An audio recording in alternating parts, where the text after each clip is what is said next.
The following is a fictional presentation featuring young people discovering how the Bible intersects with life. The characters portrayed are also fictional, despite their striking resemblance to youth you may know. Hello and welcome to Amazing but True. Today's topic, the Bible reflects life. Most people look at the Bible and think it's a bunch of stories about perfect people. People that never did anything wrong or had a bad thought. People never doubting God or struggling with faith. People nothing like us. Yep, people so good, they were, well... boring. And folks think because the shiny perfect people in the Bible were so shiny and perfect. That Bible stories don't have much to do with life or with them. That's what many people think about the Bible. Which goes to show you that many people don't know anything about the Bible. Did you see it? Did you see it? Oh my gosh, yes! What? She was carrying a bag of groceries, and she turned to talk to him, and the bag started to slip out of her hand. And he stepped forward to grab the bag, and he did. And their hands touched!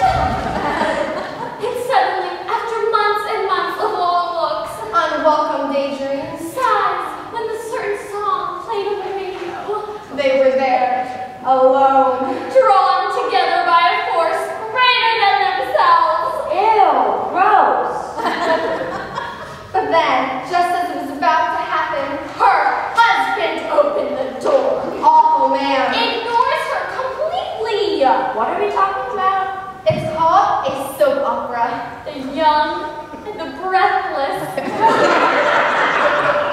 Listen, you guys, I can't believe your parents let you watch that stuff.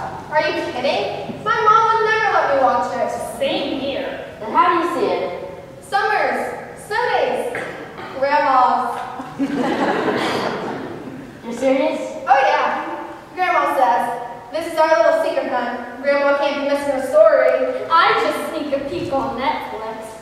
You know how stupid this stuff always is? I mean, I bet that the girl you're talking about has been married at least 3 times, and to make the story even better, her first husband died mysteriously and will turn up alive. When the story broke away, To that town in Central America! that must be him! Guys, we're trying to think. It's time to get to work. A bunch of kids nice kids have been given a job to write a skit, well, a sermon and really. get ready for Sunday. Okay, we've got a well and a woman. And lots of talk about water. And Jesus said to her, give me a drink. The Samaritan woman said, how is it that you, a Jew, ask a drink of me, a woman of Samaria?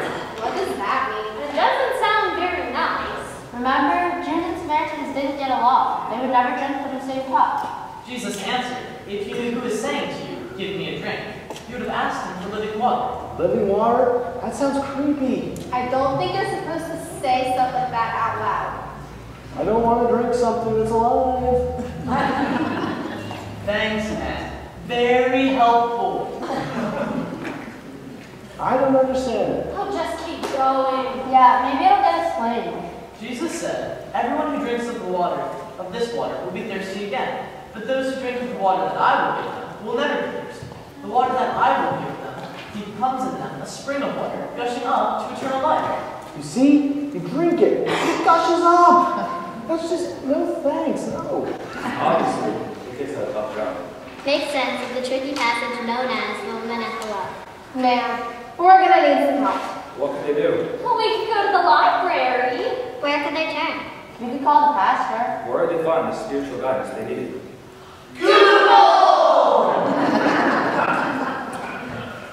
She was a wayward soul, a woman who had known the love of many men. 6, to be exact. Ooh, let me see. Get serious. This isn't time to be reading about Young and the Breathless. But I'm not. She's right. Jesus tells her to go get her husband, and she says, but I have no husband. And then he says, you're right, for you've had 5 husbands. And the one you're living with now is not your husband. Wow, this is even better than our soap opera. Wait a minute. Something doesn't make sense.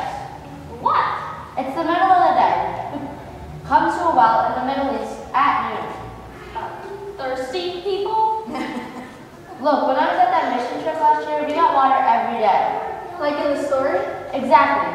The people I was with get their water from the well, but the women go in the morning, because by noon it's really, really hot. Soap operas! I never really cared for them. I had Power Rangers when I was a kid. Actually, Eric is on this. Remember, amazing but true, the Bible reflects life. No, there weren't any soap operas in the time of Jesus, so people told stories. We all know that, Eric. Yeah, a lot of the Bible comes from stories folks told. Stories about God and God's people. But not all of the stories were about God. Some were like their soap operas. And in the morning, when all those women came to the well, Maybe they like to talk. Tell a couple of tales. Dish the dirt. Especially about What's her name? a woman that had run through 5 or 6 men would be hard to ignore. So she came to the well at noon to avoid the stares and lashing tongues. wow, an outcast among her own people. An entertaining outcast. But look at this. Jesus talks to her. There's something about people who messed up in life. We find them fascinating. And the kids were right. The woman at the well. A living, breathing soap opera. And yet, Jesus still loved her. That's why he talked to her. Now look at this. Jesus wasn't supposed to talk to her. Men and women didn't talk in public. Wow. And here is where the living water comes in. Wait a minute. This woman has really fallen, right? Well, for a woman of her day, for sure. And Jesus not only talks to her, but he offers her living water. You're making me nervous again. No, think. What's living water? Life water. Sobe? How about Sobe on steroids? Baptism. It's one of the main points of the Gospel of John, that God quenches our thirst by washing us clean with grace.